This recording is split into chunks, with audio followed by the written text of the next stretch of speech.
अस्सलाम वालेकुम जी। पाकिस्तान के वो कौन से 4 खिलाड़ी हैं जो इंटरनेशनल क्रिकेट मटेरियल नहीं है और वो इस टीम में मौजूद हैं, जो पाकिस्तान की टीम अभी सिलेक्ट की गई है साउथ अफ्रीका के लिए। इस पर बड़े सवालात उठाए हैं पाकिस्तान के साबिक कप्तान और विकेट कीपर बैट्समैन राशिद लतीफ़ साहब ने।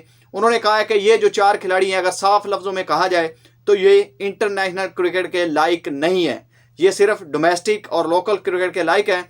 और जब जब आप इनको इंटरनेशनल क्रिकेट में मौका देंगे ये आपको मायूस करेंगे।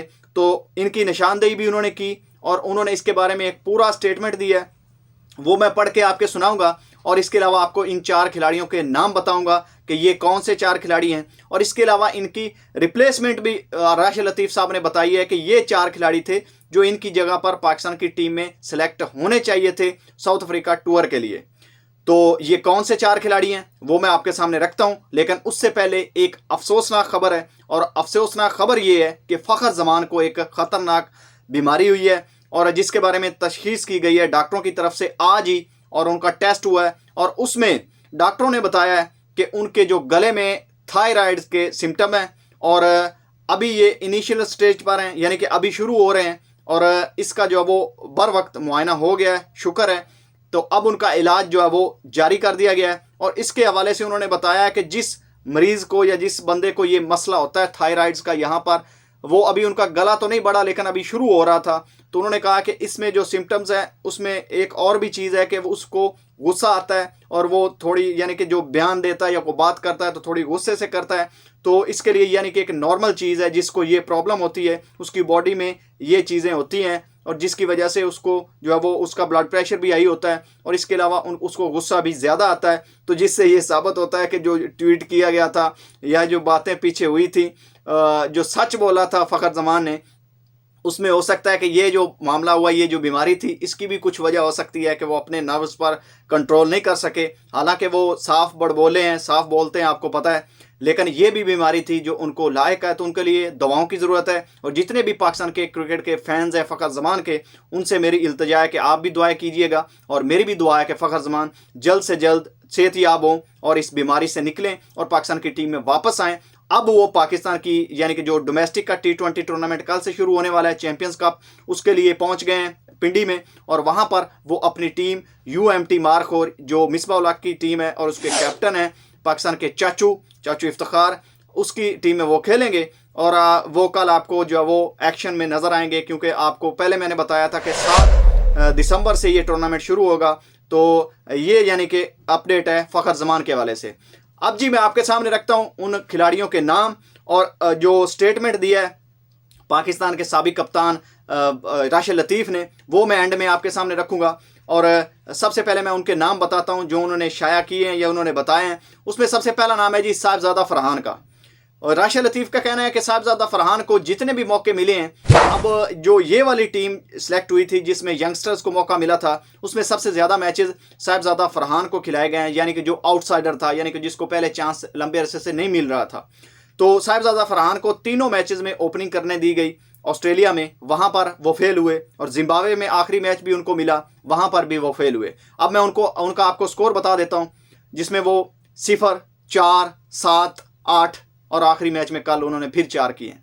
तो यानी कि ये उनका स्कोर रहा है। तो आप इससे अंदाज़ा लगाएं कि जब माहौल इतना टाइट हो, प्लेयर ज़्यादा हो, प्लेयरों का पूल ज़्यादा हो, चांसेस ज़्यादा देने चाहिए प्लेयरों को, तो वहाँ पर अगर आपको मौका मिल जाए तो आपको उस मौके को ग्रैब करना चाहिए। यहाँ पर कम से कम 1 से 2 50s आनी चाहिए थी साहिबजादा फरहान की, लेकिन उनकी बदकिस्मती है और जब जब उनको मौका मिला है पाकिस्तान की क्रिकेट टीम में इंटरनेशनल में खेलने का, तो वहाँ पर वो फेल हुए हैं। तो अब उनका ये तो वो नहीं कह सकते जो उन्होंने एक बयान दिया था कि मेरी जगह ओपनिंग में बनती है तो मुझे मौका नहीं मिल रहा, मुझे कभी 6 पे भेजते हैं, 7 पे भेजते हैं। तो अब आपको भाईजान 4 मौके मिले हैं लगातार ओपनिंग में, आप बिल्कुल फ्लॉप हुए हैं। तो अब आप जो पाकिस्तान की मैनेजमेंट है या आकिब जवेद या किसी और को ब्लेम नहीं कर सकते।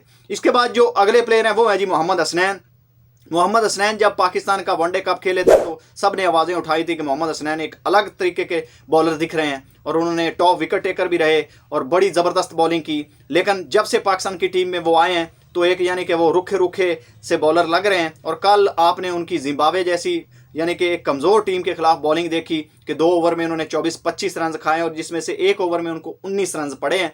तो इससे आप अंदाज़ा लगाएं कि उनका जो इंटरनेशनल लेवल का यानी कि स्पेशली T20 में उनका जो टैलेंट है वो कितना यानी कि अजीबो गरीब ही है कि वो लगातार चौके खाते जाते हैं, उनको समझ नहीं आती मैंने क्या करना है। और दूसरी तरफ यंगस्टर बॉलर आप देख लें जिसमें अब्बास अफरीदी हैं, उनके पास वेरिएशन है, तो वो अपने आप को जो वो एक ज़बरदस्त बॉलर में यानी कि उन्होंने डाल लिया है और ज़बरदस्त बॉलिंग वो कर रहे हैं लगातार।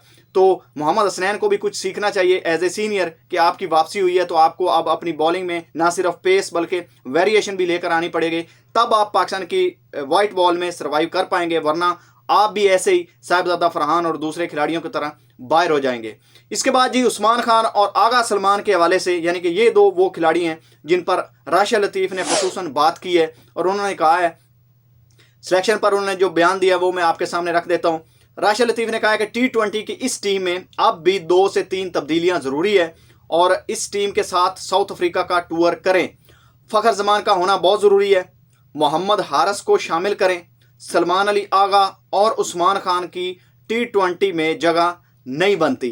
ये मैं कल भी पिछली वीडियो में आपको बता चुका हूँ, लगातार वीडियोस में बताता आ रहा हूँ कि वाकई इनकी जगह नहीं बनती। अब आप भी इससे मुत्तफिक होंगे क्योंकि पाकिस्तान के एक साबिक कप्तान और ऐसे खिलाड़ी और ऐसे बंदे ने ये बयान दिया है जो क्रिकेट पर जो है वो कड़ी नज़र रखते हैं और उनका तजर्बा भी बहुत है, लोग मानते भी हैं।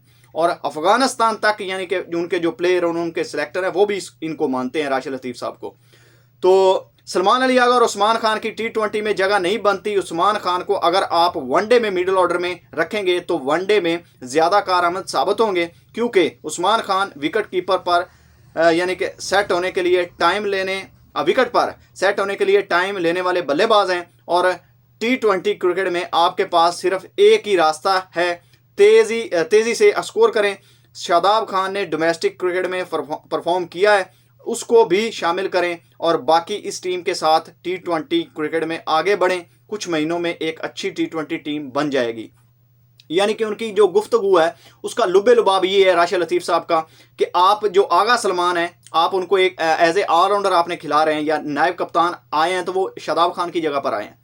तो अगर आप दोनों का कंपैरिजन करें या दोनों को बराबर रखें तो आपको नज़र आएगा कि शादाब खान और आगा सलमान में ज़मीन आसमान का फ़र्क है। क्योंकि शादाब खान ठीक है आउट फॉर्म हुए थे पिछले लंबे अरसे से, वो मैनेजमेंट और कप्तान की गलती थी कि लगातार उन पर बोझ डालते रहे, उनको खिलाते रहे। हालांकि वो कई बयान दे चुके थे कि मैं 4 डे क्रिकेट खेलना चाहता हूं और मैं अपनी बॉलिंग को बेहतर करना चाहता हूं, और उन्होंने ऐसा ही किया। बजाय कि वो फोर्स करते अपने ससुर से सिफारिश करवाते कि मुझे टीम में शामिल करवाओ, उन्होंने 4 डे और डोमेस्टिक रेड बॉल क्रिकेट खेलने का फैसला किया। कायद-ए-आज़म ट्रॉफी में उन्होंने ज़बरदस्त परफॉर्मेंस दी, ना सिर्फ विकेटें ली बल्कि स्कोर भी किया। तो यही होता है कि आप अगर परफॉर्म नहीं कर रहे हैं तो आप डोमेस्टिक में जाएंगे, वहां पर आप परफॉर्म करेंगे और फिर टीम में वापस जो वो आपको शामिल किया जाएगा। एक तो ये पैथेटिक डिसीजन है, चाहे ये आकिब जवेद ने किया या मोहसिन नकवी ने किया है, कि आपने जो वो आते ही आगा सलमान को उनको पहला T20 खिलाते बगैर आपने उनको कप्तान बना दिया, वाइस कैप्टन और फिर कप्तान बना दिया। ये एक बहुत बुरा फैसला था पाकिस्तान की मैनेजमेंट की तरफ से। तो जो शादाब खान है उनको ना सिर्फ आप वाइस कैप्टन रख सकते हैं, आपके 2 टूर्नामेंट जो मेजर टूर्नामेंट थे उन्होंने जितवाए हैं, और इसके अलावा वो पाकिस्तान की टीम में भी पहले परफॉर्म कर चुके हैं, इतने भी बुरे खिलाड़ी नहीं हैं, ज़बरदस्त 3 डायमेंशनल प्लेयर हैं। ठीक है, बुरा पैच किसी भी प्लेयर की ज़िंदगी में आ सकता है, करियर में आ सकता है, लेकिन आप उनको जो है वो अवॉइड नहीं कर सकते। और उनकी जगह पर अगर बॉलिंग में कुछ रिसोर्सेज की प्रॉब्लम थी तो वो तो सुफियान मुकीम और अबरार अहमद कुछ ना कुछ उन्होंने गेन कर लिया और वो तो दूर हो चुकी हैं। लेकिन आप उनकी जो बाकी की जो उनकी परफॉर्मेंसेज हैं या उनका एक इम्पैक्ट है वो आप कभी भी भूल नहीं सकते। और आगा सलमान से तो वो कई कदरे बेहतर हैं, और ये राशिद लतीफ़ का सही डिसीजन है कि आप आगा सलमान की जगह पर शादाब खान को शामिल करें और उस्मान खान की जगह पर आप जो है वो T20 में स्पेशली वो आप फ़खर जमान को वापस लेकर आएँ। और ये उनका बयान था जो मैंने आपके सामने रख दिया है। तो दोस्तों, आपका इसके बारे में क्या कहना है, आपने कमेंट में अपनी राय का इज़हार ज़रूर करना है। तो मिलते हैं अगली वीडियो में, तब तक के लिए अल्लाह हाफिज़।